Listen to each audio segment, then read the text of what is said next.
पल हर पग हर पद परीक्षा में हमारे साथ रहे। अब धीरे से आंखें खोलते। कल हमने 4th चैप्टर तक पढ़ा था। 4th चैप्टर के अंत में श्री कृष्ण ने अर्जुन को बताया था कि कौन से कर्म नहीं बांधते हैं और कहा कि वो अज्ञान से उत्पन्न वाले संशय को शस्त्र से काटकर युद्ध के लिए खड़ा हो जाए।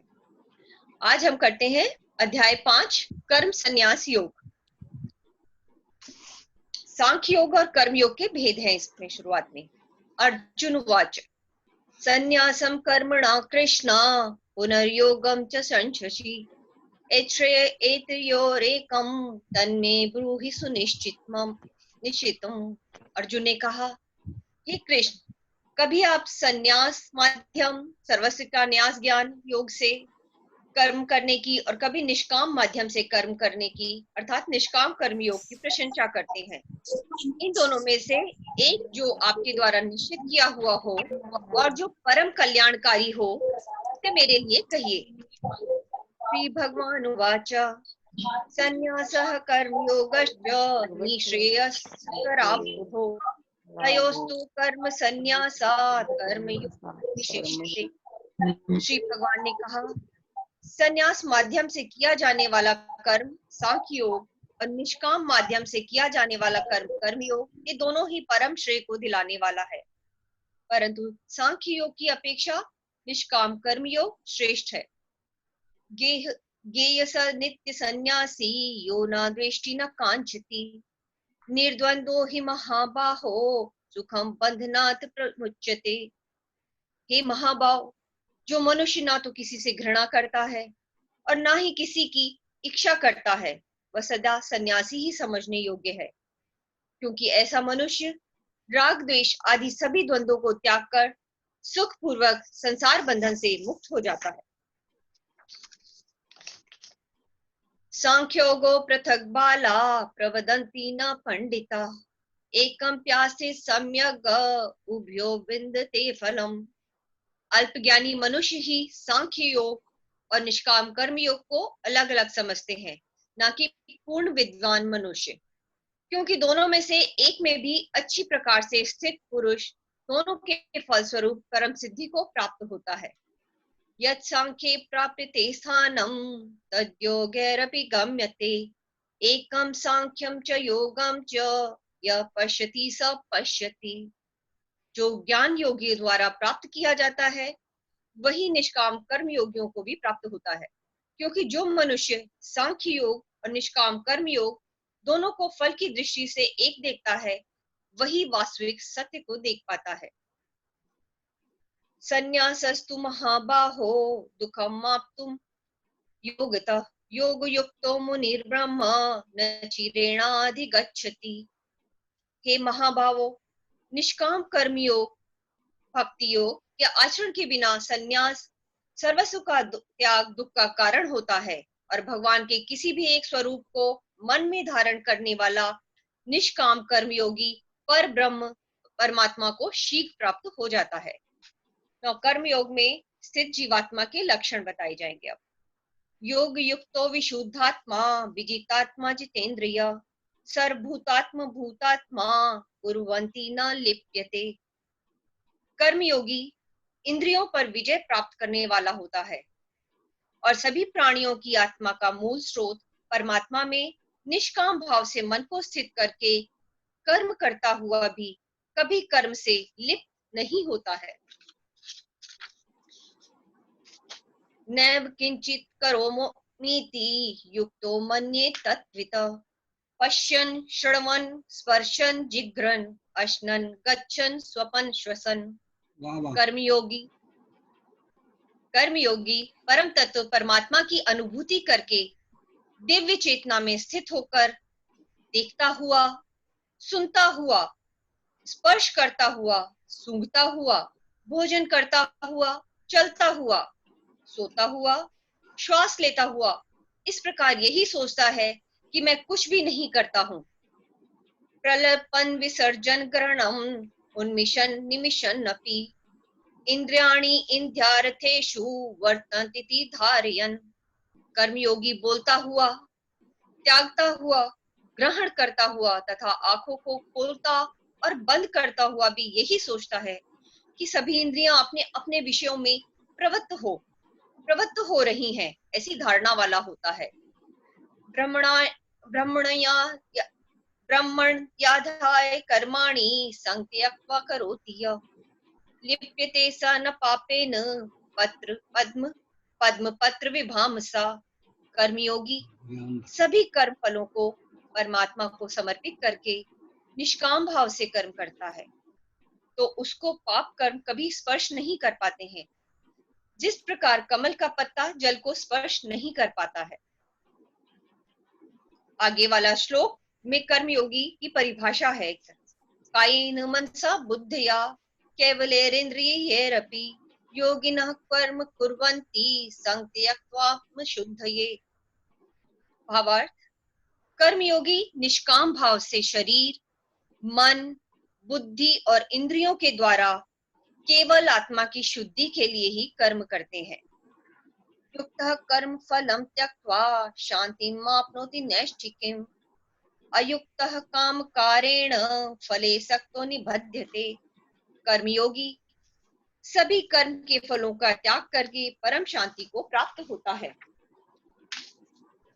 और जो योग में स्थित नहीं, वह कर्म फल को भोगने की इच्छा के कारण कर्म फल में आसक्त होकर बंध जाता है। आने वाले श्लोकों में अब सांख्य योग में स्थित जीवात्मा के लक्षण बताए गए हैं। सर्वकर्माणि मनसा संन्यस्यास्ते सुखं वशी न द्वारे पुरे देहि नैव कुर्वन् कार्यन्। शरीर में स्थित जीवात्मा मन से समस्त कर्मों का परित्याग करके वह न तो कुछ करता है और न ही कुछ करवाता है, तब वह 9 द्वारों वाले नगर अर्थात स्थूल शरीर में आनंद पूर्वक आत्म रूप में स्थित रहता है। न कर्तृत्वं न कर्माणि लोकसृजति प्रभु न कर्म फल संयोगम स्वभावस्तु प्रवर्तते। शरीर में स्थित जीवात्मा देह का कर्ता न होने के कारण इस लोक में उसके द्वारा ना तो कर्म उत्पन्न होते हैं और ना ही कर्म फलों से कोई संबंध रहता है, बल्कि यह सब प्रकृति के गुणों के द्वारा ही किए जाते हैं। न दत्ते कस्यचित् पापम न च सुकृतं विभु अज्ञानेन आवृतं ज्ञानम तेन मुह्यन्ति जन्तवः। शरीर में स्थित परमात्मा ना तो किसी के पाप कर्म को और ना ही किसी के पुण्य कर्म को ग्रहण करता है, किंतु जीवात्मा मोह से ग्रसित होने के कारण परमात्मा जीव के वास्तविक ज्ञान को आच्छादित किए रहता है। ज्ञानेन तु यज्ञानम येषां नाशित आत्मनः तेषाम् आदित्यवत् ज्ञानम प्रकाशयति तत्परम। किंतु जब मनुष्य का ज्ञान तत्व ज्ञान द्वारा नष्ट हो जाता है, तब उसके ज्ञान के दिव्य प्रकाश से उसी प्रकार परम तत्व परमात्मा प्रकट हो जाता है, जिस प्रकार सूर्य के प्रकाश से संसार की सभी वस्तुएं प्रकट हो जाती हैं। तद्बुद्धैस्तदात्मनः स्थितनिष्ठा तत्परायणा गच्छन्त्य पुनरावृत्तिं ज्ञान निर्धूत कल्मषः। जब मनुष्य बुद्धि और मन से परमात्मा की शरण ग्रहण करके परमात्मा के ही स्वरूप में पूर्ण श्रद्धा से स्थित होता है, तब वह मनुष्य तत्व ज्ञान के द्वारा सभी पापों से शुद्ध होकर पुनर्जन्म को प्राप्त न होकर मुक्ति को प्राप्त होता है। विद्या विनय संपन्ने ब्राह्मणे गवि हस्तिनी शुनि च स्वपाके च पंडिता समदर्शिन। तत्वज्ञानी मनुष्य विद्वान ब्राह्मण और विनम्र साधु को तथा गाय, हाथी, कुत्ता और नरभक्षी को एक समान दृष्टि से देखने वाला होता है। फिर से पढ़ूंगी इस पर। तत्वज्ञानी मनुष्य विद्वान ब्राह्मण और विनम्र साधु को तथा गाय, हाथी, कुत्ता और नरभक्षी को एक समान दृष्टि से देखने वाला होता है। इहैव तर्जित सर्गो येषां साम्ये स्थितं मनः निर्दोषं हि समं ब्रह्मं तस्माद् ब्रह्मणि ते स्थिता। तत्वज्ञानी मनुष्य का मन समभाव में स्थिर रहता है, उसके द्वारा जन्म मृत्यु के बंधन रूपी संसार को जीत लिया जाता है क्योंकि वह ब्रह्म के समान निर्दोष होता है और सदा परमात्मा में ही स्थित रहता है।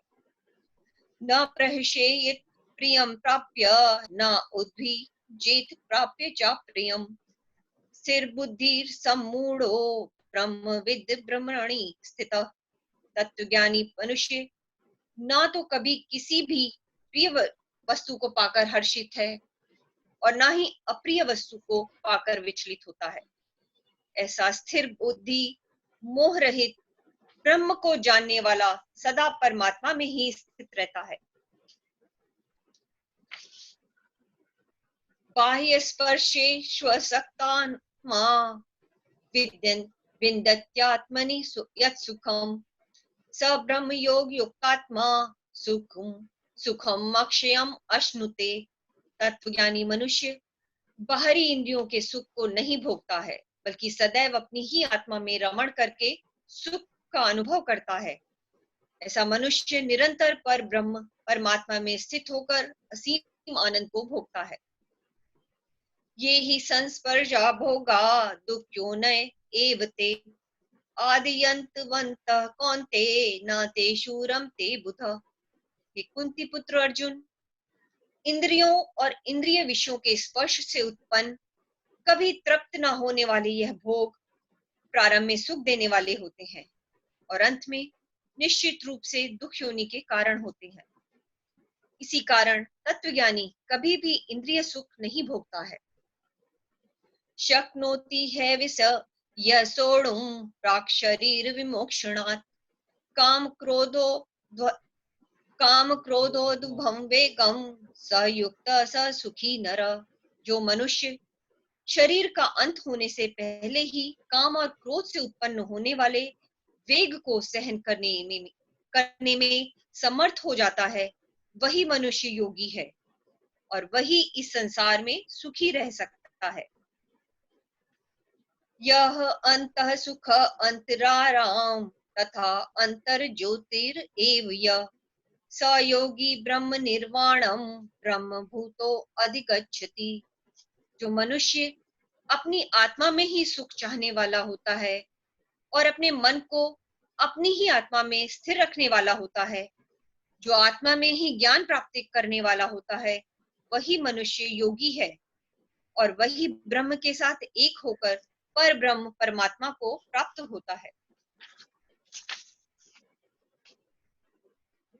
लभन्ते ब्रह्म निर्वाण ऋषय क्षीण कल्मषा छिन्न द्वैधायतात्मान सर्वभूत हिते रता।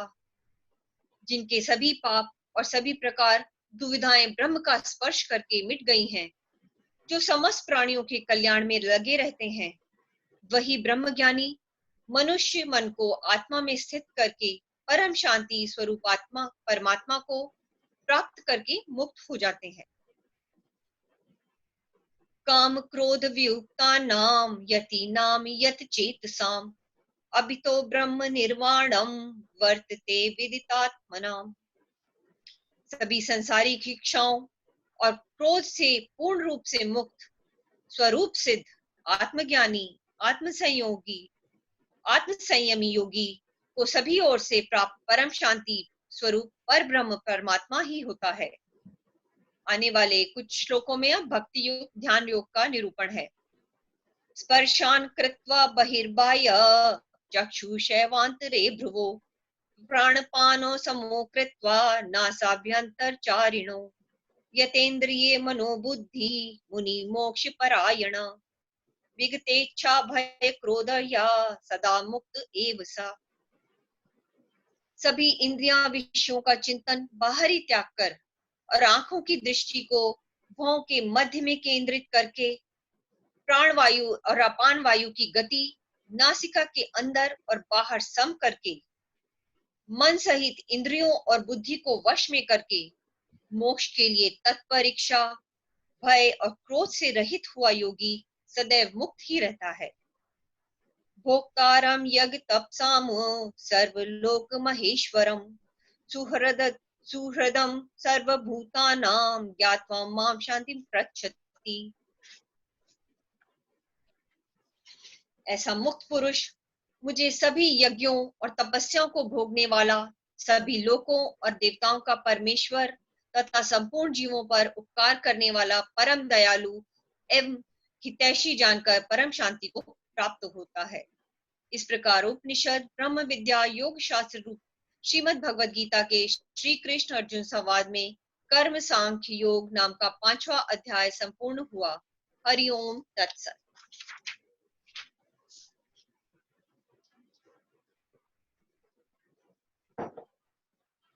अब हम अध्याय 6 करेंगे, आत्म संयम योग। इसमें शुरुआत के श्लोकों में योग में स्थित मनुष्य के लक्षण हैं। श्री भगवान उवाच अनाश्रित कर्म फलम कार्यम कर्म करोति यः स सन्यासी च योगी च न निरग्निर्चाक्रिय। श्री भगवान ने कहा, जो मनुष्य बिना किसी फल की इच्छा से अपना कर्तव्य समझकर कार्य करता है वही सन्यासी है और वही योगी है। ना तो अग्नि को त्यागने वाला ही सन्यासी होता है और ना ही कार्यों को त्यागने वाला ही योगी होता है। न संन्यासमिति प्राहुर योगम तविधि पांडव न है संन्यस्त संकल्पो योगी भवति कश्चन।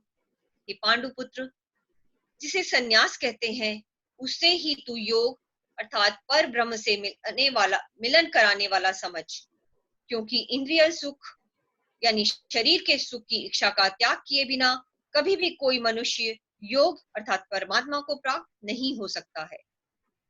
आरुरुक्षो मुनेर योगम कर्म कारणमुच्यते योगारूढ़स्य तस्यैव शम कारणमुच्यते। मन को वश में करने की इच्छा वाले मनुष्य को योग की प्राप्ति के लिए कर्म करना कारण होता है और योग को प्राप्त होते होते सभी सांसारिक इच्छाओं का अभाव हो जाना ही कारण होता है। यदा हि नेन्द्रियार्थेषु न कर्म स्वनिषु न कर्म स्वनुष्यते सर्व संकल्प संन्यासी योगारूढ़ स्ततोच्यते। जब मनुष्य सभी सांसारिक इच्छाओं को त्याग करके ना तो शारीरिक सुख के लिए कार्य करता है और ना ही फल की इच्छा से कार्य में प्रवृत्त होता है, उस समय वह मनुष्य योग में स्थित कहलाता है। उद्धरेद आत्मना आत्मनम नात्मानं वसादयेत् आत्मनो बंधुर आत्मैव रिपुरात्मना। मनुष्य को चाहिए कि वह अपने मन के द्वारा अपना जन्म मृत्यु रूपी बंधन से उद्धार करने का प्रयत्न करे और अपने को निम्न योनि में न गिरने दे, क्योंकि यह मन ही जीवात्मा का मित्र है और यह मन ही जीवात्मा का शत्रु भी है। बंधुरात्मा मनस्तस्य येनात्मैवात्मना जितः अनात्मनस्तु शत्रुत्वे वर्तेतात्मै शत्रुवत्। जो मनुष्य मन को वश में कर लेता है उसका वह मन ही परम मित्र बन जाता है, क्योंकि जो मनुष्य मन को वश में नहीं कर पाता है उसके लिए वह मन ही परम शत्रु के समान होता है। जितात्मना प्रशांतस्य परमात्मा समाहितः शीतोष्ण सुख दुखेषु तथा मान अपमानियो। जिसने मन को वश में कर लिया है उसको परम शांति स्वरूप परमात्मा पूर्ण रूप से प्राप्त हो जाता है। उस मनुष्य के लिए सर्दी गर्मी सुख दुख और मान अपमान एक समान होते हैं। ज्ञान विज्ञान तृप्तात्मा कूटस्थो विजितेन्द्रिये युक्त इत्युच्यते योगी समलोष्टा कांचनः।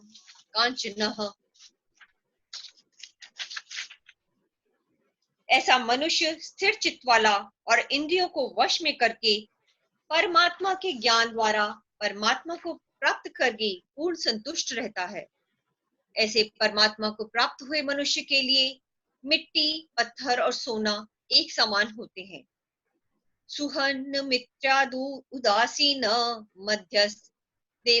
मध्यस्त्वेष्य बंधुषु साधुष्वपि च पापेषु संबुद्धि विशेष्यते। ऐसा मनुष्य स्वभाव से सभी का हित चाहने वाला, मित्रों और शत्रुओं में, तटस्थों और मध्यस्थों में, शुभ चिंतकों और ईर्ष्यालुओं में, पुण्यात्माओं में और पापात्माओं में भी एक समान भाव रखने वाला होता है। योगी युंजित सत्तम आत्मानं रहसि स्थित एकाकी यच्चितात्मा निराशीर परिग्रह। ऐसा मनुष्य निरंतर मन सहित शरीर से किसी भी वस्तु के प्रति आकर्षित हुए बिना तथा किसी भी वस्तु का संग्रह किए बिना परमात्मा के ध्यान में एक ही भाव से स्थित रहने वाला होता है। आने वाले श्लोकों में योग में स्थित होने की विधि और लक्षण है। शुचौ दैशे प्रतिष्ठाप्य स्थिरमासन स्थिरम आसन मात्मना न अति छित्रम नाति नीचम चैलाजिन कुशोत्तरम ततैकाग्रम मनः कृत्वा यच्चित्तेन्द्रिय क्रिया उपविश्यासने युज्यात् योगात्म विशुद्धये। योग के अभ्यास के लिए मनुष्य को एकांत स्थान में पवित्र भूमि में ना तो बहुत ऊंचा और ना ही बहुत नीचा कुशा के आसन पर मुलायम वस्त्र या मृगछाला बिछाकर उस पर दृढ़ता पूर्वक बैठकर मन को एक बिंदु पर स्थित करके चित्त और इंद्रियों की क्रियाओं को वश में रखते हुए अंतःकरण की शुद्धि के लिए योग का अभ्यास करना चाहिए। समकाय शिरोग्रीवं धारयन् अचलं स्थिर संप्रेक्ष नासिकाग्रं स्वं दिशः च अनवलोकयन् प्रशांतात्मा विगत भी ब्रह्मचारी व्रते स्थित मन संयम चित्तो युक्तासीत मत्परा। योग के अभ्यास के लिए मनुष्य को अपने शरीर, गर्दन तथा सिर को अचल और स्थिर रखकर नासिका के आगे के सिरे पर दृष्टि स्थित करके इधर उधर अन्य दिशाओं में ना देखते हुए बिना किसी भय से इंद्रिय विषयों से मुक्त ब्रह्मचार्य व्रत में स्थित मन को भली भांति शांत करके मुझे अपना लक्ष्य बनाकर और मेरे ही आश्रय होकर अपने मन को मुझ में स्थिर करके मनुष्य को अपने हृदय में मेरा ही चिंतन करना चाहिए। युज्यनेवं सदात्मानं योगी नियत मानस शांतिम निर्वाण परमामो संस्थाम अधिगच्छति। इस प्रकार निरंतर शरीर द्वारा अभ्यास करके मन को परमात्मा स्वरूप में स्थिर करके परम शांति को प्राप्त हुआ योग में स्थित मनुष्य ही सभी सांसारिक बंधन से मुक्त होकर में परम धाम को प्राप्त कर पाता है। न अति अश्नस्तु योगो नाति अश्नस्तु योगोस्ति न चैकान्तमनश्च अश्नतः न चति स्वप्नशीलस्य जाग्रतो नैव चार्जुन। हे अर्जुन, योग में स्थित मनुष्य को ना तो अधिक भोजन करना चाहिए और ना ही कम भोजन करना चाहिए, ना ही अधिक सोना चाहिए और ना ही सदा जागते रहना चाहिए। युक्त हार विहारस्य युक्त चेष्टस्य कर्मसु युक्त स्वप्न बोधस्य योगो भवति दुःख। नियमित भोजन करने वाला, नियमित चलने वाला, नियमित जीवन निर्वाह के लिए कार्य करने वाला और नियमित सोने वाला योग में स्थित मनुष्य सभी सांसारिक कष्टों से मुक्त हो जाता है। यदा विनीयतं चित्तम आत्मेव अतिष्ठते निस्पृह सर्व कामेभ्यो युक्त इत्युच्यते सदा। योग में स्थित मनुष्य का योग के अभ्यास द्वारा विशेष रूप से मन जब आत्मा में स्थित परमात्मा में ही विलीन हो जाता है तब वह सभी प्रकार की सांसारिक इच्छाओं से मुक्त हो जाता है। उस समय वह पूर्ण रूप से योग में स्थिर कहा जाता है। यथा दीपो निवातस्थो नेंगते सोपमा स्मृता योगिनो यत् चित्तस्य युञ्जतो योगमात्मना। उदाहरण के लिए जिस प्रकार बिना हवा वाले स्थान में दीपक की लौ बिना इधर उधर हुए स्थिर रहती है, उसी प्रकार योग में स्थित मनुष्य का मन निरंतर आत्मा में स्थित परमात्मा में ही स्थिर रहता है। यत्रो परमते चित्तम निरुद्धम योग सेवया न चैवात्मनात्मना पश्यन्नात्मनि तुष्यति। योग के अभ्यास द्वारा जिस अवस्था में सभी प्रकार की मानसिक गतिविधियां रुक जाती हैं, उस अवस्था में मनुष्य अर्थात समाधि में मनुष्य अपनी ही आत्मा में परमात्मा को साक्षात्कार करके अपनी ही आत्मा में ही पूर्ण संतुष्ट रहता है। सुखमा अत्यंतिकम यत् तद् बुद्धिग्राह्यमतिथीन्द्रियम् वेत्ति यत्र न चैवायं स्थित चलति तत्तत्वतः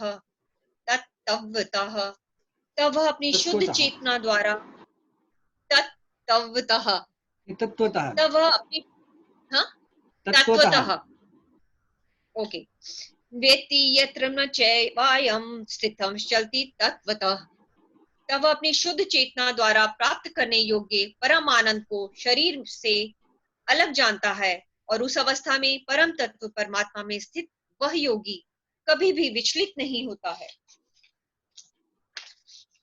यम लब्ध्वा चापरम लाभम मन्यते नाधिकम ततः यस्मिन् स्थितो न दुखेन गुणापि विचाल्यते।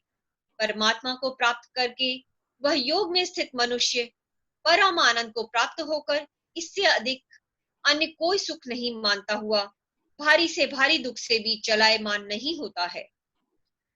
तम विद्यात् सुख दुख संयोग वियोगम योग संजितम स निश्चयेन योक्तव्यो योगो निर्विण चेतसा। मनुष्य को चाहिए कि दृढ़ विश्वास के साथ योग का अभ्यास करते हुए सभी सांसारिक संसर्ग से उत्पन्न दुखों से बिना विचलित हुए योग समाधि में स्थित रहकर कार्य करें। इसका एक दूसरा अर्थ भी ट्रांसलेशन, जो दुख रूप संसार में के योग से संसार के संयोग से रहित है और जिसका नाम योग है, उसको जानना चाहिए, बिना उकताए हुए चित्त से अर्थात तत्पर चित्त से उस ओर कार्य करें। संकल्प प्रभावन कामं सत्यक्त्वा सर्वान् शेषतः मनसेन्द्रिये ग्रामं विनयम समन्ततः। मनुष्य को चाहिए मन से उत्पन्न होने वाली सभी सांसारिक इच्छाओं को पूर्ण रूप से त्याग कर और मन द्वारा इंद्रियों के समूह को सभी ओर से वश में करे। शनै शनै रूपरेम बुद्ध्या धृति गृहीतया आत्मसंस्थं मनः कृत्वा न किंचित अपि चिंतयेत्। मनुष्य को चाहिए क्रमशः चलकर बुद्धि द्वारा विश्वास पूर्वक अभ्यास करता हुआ मन को आत्मा में स्थित करके परमात्मा के चिंतन के अलावा अन्य किसी वस्तु का चिंतन न करे। यतो यतो निश्चरति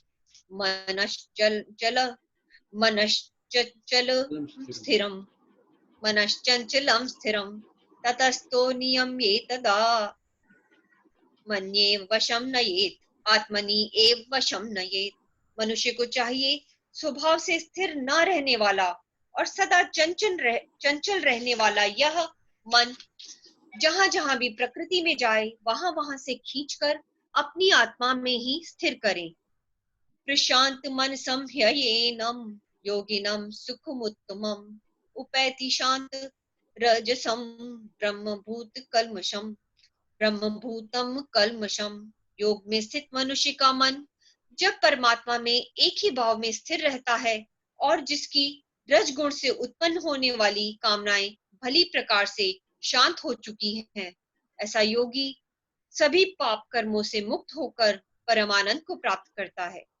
युज्यनेवं सदात्मानं योगी विगत कल्मष सुखेन ब्रह्म संस्पर्शम अत्यंतम सुखम उनुष्यते। इस प्रकार योग में स्थित मनुष्य निरंतर योग अभ्यास द्वारा सभी प्रकार के पापों से मुक्त होकर सुख पूर्वक पर ब्रह्म से एक ही भाव में स्थिर रहकर दिव्य प्रेम रूप परम आनंद को प्राप्त करता है।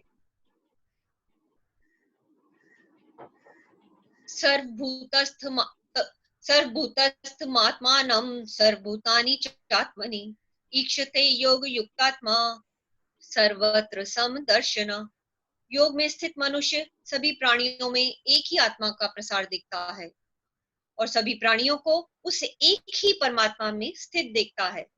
ऐसा योगी सभी को एक समान भाव से देखने वाला होता है। यो मां पश्यति सर्वत्र सर्वं च मयि पश्यति तस्याहं न प्रणश्यामि स च मे न प्रणश्यति। जो मनुष्य सभी प्राणियों में मुझ परमात्मा को ही देखता है और सभी प्राणियों को मुझ परमात्मा में ही देखता है, उसके लिए मैं कभी अदृश्य नहीं होता हूँ और वह मेरे लिए कभी अदृश्य नहीं होता है। सर्वभूत स्थितम यो मां भजति एक तत्मा स्थितः सर्वथा वर्तमानोऽपि स योगी मयि वर्तते। योग में स्थित जो मनुष्य सभी प्राणियों के हृदय में मुझको स्थित देखता है और भक्ति भाव में स्थित होकर मेरा ही स्मरण करता है, वह योगी सभी प्रकार से सदैव मुझ में ही स्थित रहता है। आत्मौपम्येन सर्वत्र समं पश्यति योऽर्जुन सुखम वा यदि वा दुखम स योगी परमो मतः। हे अर्जुन, योग में स्थित जो मनुष्य अपने ही समान सभी प्राणियों को देखता है, सभी प्राणियों के सुख और दुख को भी एक समान रूप में देखता है, उसी को परम पूर्ण योगी समझना चाहिए। आने वाले श्लोकों में अब योग द्वारा मन का निग्रह करना बताया है। योयम योगस्त्वा प्रोक्तः साम्ये मधु योगस्त्वया प्रोक्तः साम्येन मधुसूदन एतस्याहं न पश्यामि चंचलवत् स्थितिं स्थिराम। अर्जुन ने कहा, हे मधुसूदन, यह योग की विधि जिसके द्वारा समत्व भाव दृष्टि मिलती है, जिसका कि आपके द्वारा वर्णन किया गया है, मन की चंचलता के कारण मैं स्थिति में स्वयं को अधिक समय तक स्थिर नहीं देखता हूँ। चंचलम ही मन कृष्ण प्रमाथि बल दृढ़म तस्याहं निग्रहं मन्ये वायोरेषु दुष्करम। हे कृष्ण, क्योंकि यह मन निश्चय ही बड़ा चंचल है, अन्य को मत डालने वाला है और बड़ा ही हठी तथा बलवान है, मुझे इस मन को वश में करना वायु को वश में करने के समान अत्यंत कठिन लगता है। श्री भगवान उवाच असंशयं महाबाहो मनो दुर्निग्रहं चलम् अभ्यासेन तु कौन्तेय वैराग्येण च गृह्यते। श्री भगवान ने कहा, हे महाबाहो कुंती पुत्र, इसमें कोई संशय नहीं है कि चंचल मन को वश में करना अत्यंत कठिन है, किंतु इसे सभी सांसारिक कामनाओं को त्याग, वैराग्य और निरंतर अभ्यास द्वारा वश में किया जा सकता है। असंन्यात्मना योगो दुष्प्राप इति मे अत्मति वश्यात्मना तु यतता शक्यो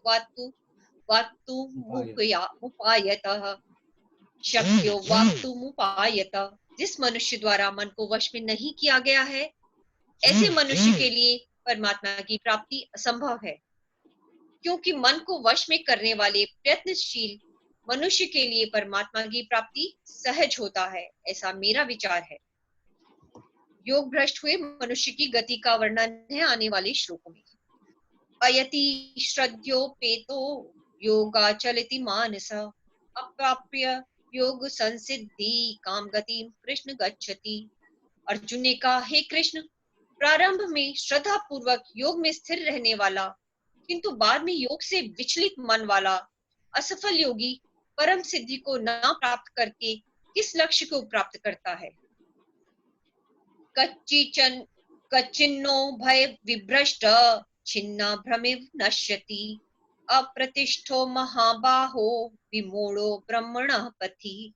हे महाबाहो कृष्ण, परमात्मा की प्राप्ति के मार्ग से विचलित हुआ, जो कि न तो सांसारिक भोग को ही भोग पाया है और ना ही आपको प्राप्त कर सका, ऐसा मोह से ग्रसित मनुष्य क्या छिन्न भिन्न बादल की तरह दोनों ओर से नष्ट तो नहीं हो जाता है। एतन्मे संशय कृष्ण चेतु महर्ष्य श्रेष्ठतः त्वदन्य संशयास्य चेतानाह्युपद्यते। हे श्री कृष्ण, मैं आपसे प्रार्थना करता हूँ कि मेरे इस संशय को संपूर्ण रूप से केवल आप ही दूर कर सकते हैं, क्योंकि आपके अतिरिक्त अन्य कोई अन्य कोई संशय को दूर करने वाला मिलना संभव नहीं है। श्री भगवान उवाच पार्थ नैवे नामुत्र विनाशस्तय विद्यते न हि कल्याण कृत कश्चित् दुर्गति तात गच्छति। श्री भगवान ने कहा, हे प्रथापुत्र, उस असफल योगी का ना तो इस जन्म में और ना ही अगले जन्म में ही विनाश होता है, क्योंकि हे प्रिय मित्र, परम कल्याणकारी नियत कर्म करने वाला कभी भी दुर्गति को प्राप्त नहीं होता है। प्राप्य पुण्य कर्ताम लोकान उषित्वा शाश्वती समा शुचि नाम श्रीमताम गेहे योग भ्रष्टो अभिजायते। योग में असफल हुआ मनुष्य स्वर्ग आदि उत्तम लोकों को प्राप्त होकर उनमें अनेक वर्षों तक जिन इच्छाओं के कारण योग भ्रष्ट हुआ था, उन इच्छाओं को भोग करके फिर संपन्न सदाचारी मनुष्यों के परिवार में जन्म लेता है। अथवा योगी नामेव कुले भवति धीमताम् एतद्भि दुर्लभतरम लोके जन्यति दृशम। अथवा उत्तम लोकों में ना जाकर स्थिर बुद्धि वाले विद्वान योगियों के परिवार में जन्म लेता है, किंतु इस संसार में इस प्रकार का जन्म निसंदेह अत्यंत दुर्लभ है। तत्र तम बुद्धि संयोगम लभते पौर्वतेहिकम यत्ते च ततो भूय संसिद्धो कुरुनंदन। हे कुरुनंदन, ऐसा जन्म प्राप्त करके वहां उसे पूर्व जन्म के योग संस्कार पुनः प्राप्त हो जाते हैं और उन संस्कारों के प्रभाव से वह परमात्मा प्राप्ति रूपी परम सिद्धि को प्राप्त करने के उद्देश्य से फिर से प्रयत्न करता है। पूर्वाभ्यासेन तैनेव ह्यते ह्यवशो अपि स जिज्ञासुरपि योग्यस्य शब्द ब्रह्माति वर्तते। पूर्व जन्म के अभ्यास के कारण वह निश्चित रूप से परमात्मा पथ की ओर स्वतः ही आकर्षित हो जाता है और ऐसा जिज्ञासु योगी शास्त्रों के अनुष्ठानों का उल्लंघन करके योग में स्थित हो जाता है।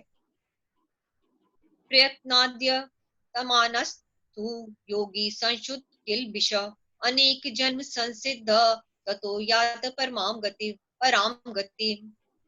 ऐसा योगी समस्त पाप कर्मों से शुद्ध होकर अनेक जन्मों के कठिन अभ्यास से इस जन्म में प्रयत्न करते हुए परम सिद्धि को प्राप्त करने के पश्चात परम गति को प्राप्त करता है। तपस्वी भयो अधिको योगी ज्ञानीभ्यो अपि मतो अधिक कर्मीभ्य अधिको योगी तस्माद् योगी भव अर्जुन। तपस्वियों से योगी श्रेष्ठ है, शास्त्र ज्ञानियों से भी योगी श्रेष्ठ माना जाता है और सकाम कर्म करने वालों की अपेक्षा भी योगी श्रेष्ठ है। इसलिए हे अर्जुन, तू योगी बन। योगी नाम अपि सर्वेषां मद्गतेनान्तरात्मना श्रद्धावान भजते यो माम स मे युक्त तमो मत। सभी प्रकार के योगियों में से जो पूर्ण श्रद्धा सहित संपूर्ण रूप से मेरे आश्रित हुए अपने अंतःकरण में मुझको निरंतर स्मरण करता है, ऐसा योगी मेरे द्वारा परम योगी माना जाता है। इस प्रकार उपनिषद, ब्रह्म विद्या तथा योग शास्त्र रूप श्रीमद् भगवद गीता के श्री कृष्ण अर्जुन संवाद में ध्यान योग नाम का 6वां अध्याय संपूर्ण हुआ। हरि ओम तत्सत। हरि ओम तत्सत। हरि ओम तत्सत।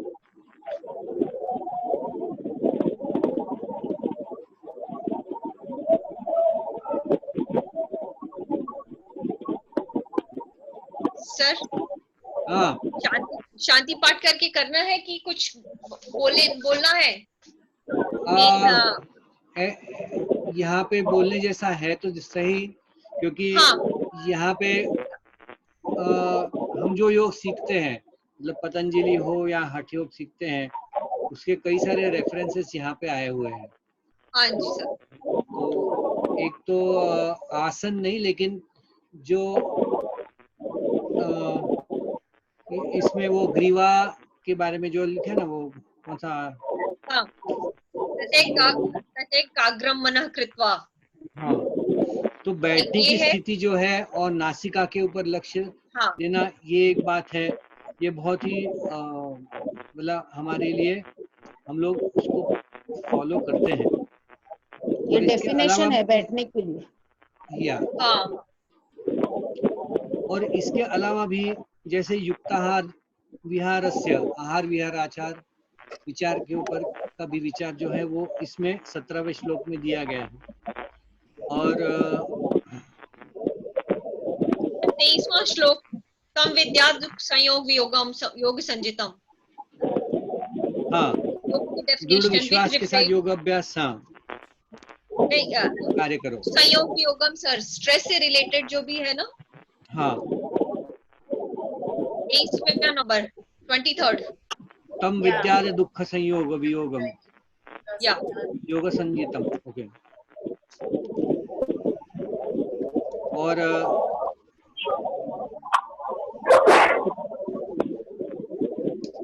आगे एक जगह पे जहाँ पे लिखा है कि जो भ्रष्ट योगी है, भ्रष्ट योगी मतलब जो पहुंच नहीं पाता है, उसमें सब हम लोग सभी आ जाते हैं, तो उसका क्या होता है आगे जाके, वो जो संशय जो दिया हुआ है, तो उसका उत्तर श्री कृष्ण ने बहुत अच्छी तरह से दिया है कि उसका पुनर्जन्म ऐसे अच्छे परिवार में या तो देवलोक में होता है। I think that is good solace to us. तो आप काम करते रहो, सफल होना नहीं सफल होना उसकी चिंता न करो, वो संशय मन में मत लाओ। ओके, तो या तो आप मनुष्य, या तो स्वर्ग आदि उत्तम लोगों को प्राप्त होकर आप अनेकों वर्षों तक जिन इच्छाओं के कारण योग आपका भ्रष्ट हुआ, उन इच्छाओं का भोग करके फिर से आप वापस लौटेंगे, या तो आप विद्वान योगियों के परिवार में जन्म लेंगे, तो ये जो जो अत्यंत दुर्लभ होता है। ये भी अच्छा एक अच्छा पॉइंट है। अच्छा। और किसी को कुछ टिप्पणी करनी क्या? तो कुछ जानना है? सब सिप्पणी में लगे, चाहे सिप्पणी। सर जिस सेंटेंस में बहुत ताता ताता आ जाता है ना, वहाँ थोड़ा सा कुछ गड़बड़ होता है मेरा।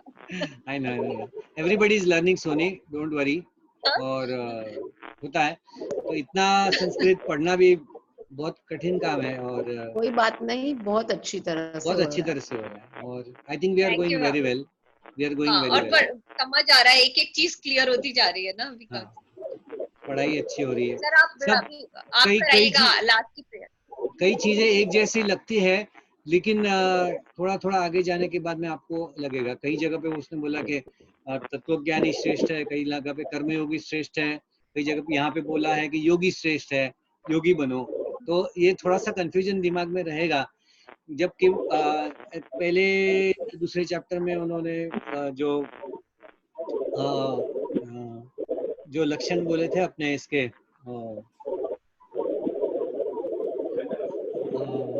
दूसरे चैप्टर, हाँ, स्थित प्रज्ञा के लक्षण बोले थे, स्थित प्रज्ञा के दूसरे चैप्टर में। फिर बाद में महापुरुष के लक्षण बोले थे, फिर बाद में एक कर्मयोगी के लक्षण बोले थे, और यहाँ पे एक आत्म संयम योग। मेनली क्या है सर, 18 चैप्टर्स है ना, फर्स्ट 6 चैप्टर का बेस जो है कर्म है, आने वाले 6 में भक्ति पर जोर होगा, लास्ट वाले 6 पर ज्ञान ज्ञान ज्ञान। तो इसमें सब कुछ बताते हुए भी वो बोल रहे हैं निष्काम कर्म पर आ जाओ, कर्म योगी बनो। अगर आप ये कर रहे हैं तो ठीक है योग, लेकिन फिर भी वो बाद में आते हुए निष्काम कर्म पर ही आ जाएगा। वो सारे तरीके बता रहे हैं कि कुछ तो करो, कुछ तो आपको डाउट्स हो सकते हैं, निकल सकते हैं, अपने मन में रखो, आगे जाके क्लियर होगा। जैसे मैंने कहा कि सिद्ध प्रज्ञा, महापुरुष, योगी, ये सब मुझे सबके लक्षण एक ही जैसे लग रहे हैं, भक्त के भी लक्षण एक ही जैसे लग रहे हैं, ओवरलैपिंग काफी लगता है। ये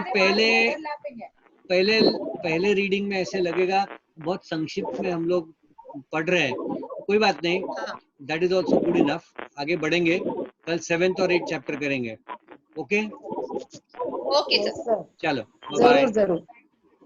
सी you, thank you everybody, thank you. अब ओम बोलो एक बारी, ओम शांति। चलो ओम बोल लेते, चलो। हाँ, ओम शांति शांति। शांति शांति।